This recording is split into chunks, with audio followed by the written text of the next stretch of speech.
ओम नमः शिवाय। नमस्कार भक्तजनों, आप सभी का मायरा वॉइस चैनल में हार्दिक स्वागत है। भक्तजनों, आज के इस वीडियो में हम आपको सावन के चौथे सोमवार के दिन की व्रत कथा सुनाएंगे, जिससे शीघ्र विवाह के योग भी बन जाते हैं। सावन का महीना भगवान शिव को समर्पित होता है और इस महीने के सभी सोमवार का विशेष महत्व रखते हैं। इस दिन भगवान शिव की पूजा विधिवत रूप से करने से व्यक्ति की सभी मनोकामनाएं पूरी हो जाती हैं। साथ ही विवाह में आ रही सभी समस्याओं से छुटकारा मिल सकता है। तो चलिए सुनते हैं सावन सोमवार की व्रत कथा। व्रत कथा सुनने से पहले आप सभी से मेरा अनुरोध है, यदि आपने मेरे चैनल को अभी तक सब्सक्राइब नहीं किया है या चैनल पर नए हैं तो चैनल को सब्सक्राइब करें। और हमारी चैनल पे इस वक्त श्रावण मास के महात्म की कथा सुनाई जा रही है, वो भी आप ध्यानपूर्वक सुने। अब सुनिए कथा। पौराणिक मान्यताओं के अनुसार एक धनी व्यापारी था। वह भगवान शिव का बहुत ही बड़ा भक्त था। उसे धन दौलत की कोई कमी नहीं थी, लेकिन इतना सब होने के बावजूद वह बेहद दुखी रहता था। ऐसा इसलिए था क्योंकि उसकी कोई संतान नहीं थी। पुत्र की चाह के लिए वह दिन रात भगवान भोलेनाथ की आराधना करता रहता था। साथ ही हर सोमवार को व्रत के साथ साथ विधि विधान से भगवान शिव की पूजा करता था। व्यापारी की भक्ति देखकर एक दिन माँ पार्वती ने भोलेनाथ से कहा कि यह व्यापारी आपका सच्चा भक्त है, प्रभु आप उसकी मनोकामना पूरी कर दीजिए। तब शिव जी ने माता पार्वती से कहा कि साहूकार के साथ कोई भी पुत्र नहीं है, जिसके कारण यह हमेशा दुखी रहता है। तब माँ पार्वती ने कहा कि प्रभु आप इसे वरदान दें। इस पर महादेव ने कहा कि देवी पार्वती, साहूकार के भाग्य में पुत्र के योग नहीं है। ऐसे में अगर इसे पुत्र प्राप्ति का वरदान मिल गया तो वह केवल 12 साल की आयु तक ही जीवित रहेगा। यह सुनने के बाद माता पार्वती ने कहा कि आपको साहूकार को पुत्र का वरदान देना ही होगा, अन्यथा भक्त आपकी पूजा क्यों करेंगे।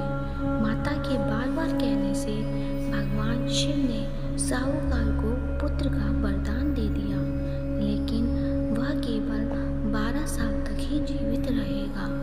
भगवान शिव के वरदान से व्यापारी खुश हुआ, लेकिन बेटे की अल्पायु को सोचकर वह काफ़ी दुखी हो गया।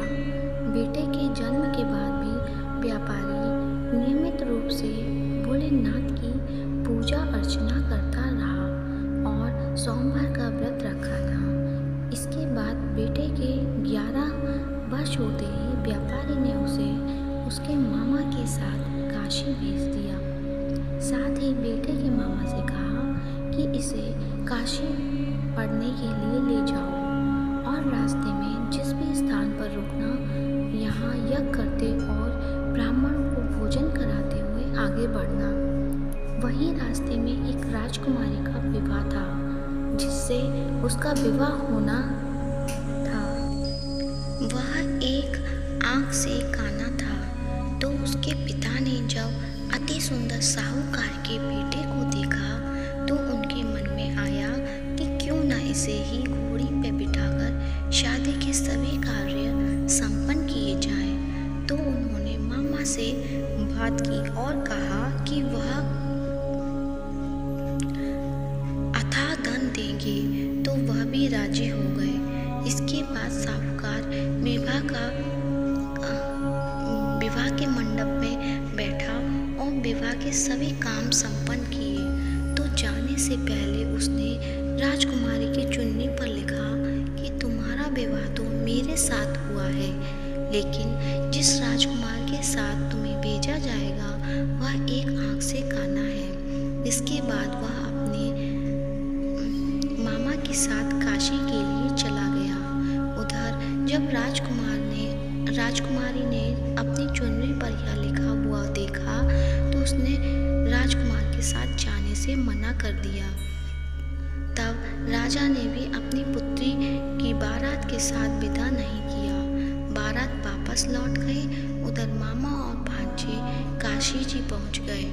एक दिन काशी में यज्ञ के दौरान भांजा बहुत देर तक बाहर नहीं आया, तो मामा ने अंदर जाकर देखा तो भांजे के प्राण निकल चुके थे। मामा रोने लग गए। उसी समय वहां से भगवान शिव और माता पार्वती जा रहे थे।